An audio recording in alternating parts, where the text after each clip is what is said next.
Gente, o ministro da Fazenda, Fernando Haddad, declarou hoje que ainda há pendência sobre a renegociação da dívida dos estados. Disse que o presidente do Senado, Rodrigo Pacheco, está ajudando o governo nas negociações para apresentar e aprovar o projeto de lei complementar antes do recesso que começa em 18 de julho.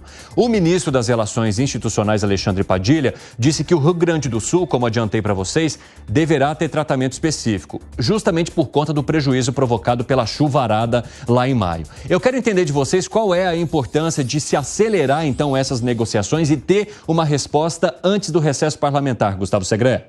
Dá a sensação de que essa questão está sendo central. E central para os estados, porque tem dívidas que, em alguns casos, não conseguem pagar. Tem uma questão vinculada com os juros cobrados. Nós falamos aqui, vale a pena repetir, muitas vezes os juros cobrados para os estados são maiores que um juro cobrado pelo BNDES para uma empresa que não precisa do dinheiro pelo tamanho, mas que tem um crédito favorecendo essa companhia. Então, essa é a questão que está sendo discutida. E aí, de novo, é uma sensação que parece muito importante para o governo, primeiro, porque vai equacionar também o fluxo de caixa. Nós devemos lembrar que se qualquer devedor não paga a uma empresa, atrapalha o fluxo de caixa. Um fluxo de caixa que para o governo federal está muito comprometido, porque está faltando dinheiro, está gastando muito e não tem arrecadação suficiente para esse gasto. Então é uma forma de normalizar uma situação dos estados aqui para frente e organizar também o fluxo de caixa do Estado Federal. Piperno, já era esperado que o Rio Grande do Sul tivesse um tratamento ou uma análise diferente dos outros estados por conta de, além da dívida, ter uma chuva que destruiu boa parte ali do território? Claro, é fundamental. Nem se poderia cogitar qualquer outro tipo de solução e foi, inclusive, falado lá atrás, ainda no mês de maio, né, quando os governos estadual e federal começaram a debater essa questão. Enfim, o Estado Gaúcho não pode ter, por exemplo, hoje, o mesmo tratamento de São Paulo, Minas e Rio de Janeiro, que são estados que vivem aí a sua vida, o seu cotidiano, os seus cotidianos de forma absolutamente normal. Agora, também vou voltar àquilo que a gente tem dito sempre aqui. Esses estados, esses grandes estados devedores, eles não podem ter qualquer tipo de privilégio em relação àqueles que estão lá se esforçando para pagar em dia. Porque a gente não está vendo, por exemplo, pequenos estados que também têm dívidas indo lá bater no caixa para falar, olha, renegocia minha dívida aí porque eu não estou conseguindo pagar. O que foi, Gani? Evandro, você sabe que desde ontem tem uma questão que está me intrigando e aí eu fui pesquisar no dia de hoje. É verdade que São Paulo é o maior devedor, juntamente com Rio Grande do Sul e Minas Gerais, mas também e Rio de Janeiro. Mas também, Evandro, São Paulo é o estado mais doador da federação.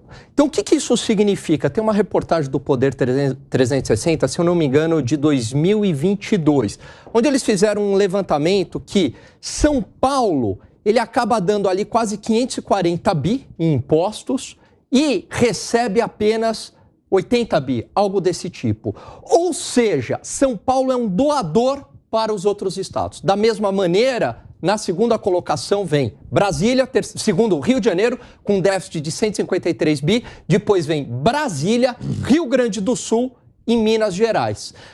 Onde é que eu quero chegar? Se a gente tivesse um modelo federativo aonde os estados arcassem tanto com o bônus quanto com o ônus, talvez São Paulo não tivesse esse endividamento tão grande. Porque, em parte, esse endividamento tão grande é por conta de um modelo federativo onde São Paulo acaba dando muito mais e recebendo menos. E aí é claro que ele também vai ter que se endividar. Então, esse modelo federativo também está errado. Se a gente estivesse no modelo federativo mais próximo dos Estados Unidos, onde cada estado arca com as suas despesas e arrecadação, talvez esse superendividamento dos estados, que justamente são os mais doadores, não ocorresse. O que foi, Piperno? Segré e depois o Piperno, porque o Piperno ele estava te olhando meio dúbio, assim. Vai lá, Segré. Isso vai piorar, porque a partir da reforma tributária vai ser coparticipável, não vai ter mais ICMS de arrecadação própria. Mas eu gostaria de fazer uma provocação para a nossa audiência e para os nossos colegas. A AGU perdoou 50% das multas das devedoras, aquelas da Lava Jato, Empresas que aceitaram, de fato, que tinham corrompido, pediram desculpas, prometeram que não ia fazer mais. 50%. Qual era o argumento? Não tenho dinheiro para pagar. Bom, por que os estados não fazem a mesma coisa? Assumem que não tem dinheiro para pagar, não vão precisar fazer nenhum ilícito, claro, mas a AGU deveria ter a mesma consideração. Senão, se uma empresa que corrompeu não tem dinheiro e tem 50% da multa perdoada, 4 bilhões de reais no momento que o governo precisa, por que não fazem a mesma coisa com o Estado? Apenas uma reflexão. Fale, Piperno. É verdade que alguns estados, eles entregam, eles geram mais atividade econômica e, por tabela, então, eles produzem muito mais impostos que são arrecadados pelo governo central. Isso realmente é indiscutível. Porém, muitos desses estados têm essa situação hoje porque, historicamente, o governo central também fez mais investimentos neles. Então, por exemplo, a indústria de São Paulo é a mais pujante do país. É mérito só do estado de São Paulo? Não. Lá atrás houve uma opção, que em São Paulo é verdade, pela industrialização.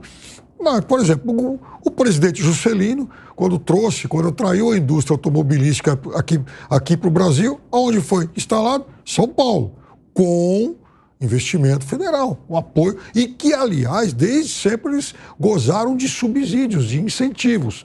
Então, veja, essa conta eu reconheço que ela tem que produzir reflexão, sim, mas não é uma conta que você chegue aí a um resultado muito exato, porque os dois lados têm argumentos muito fortes.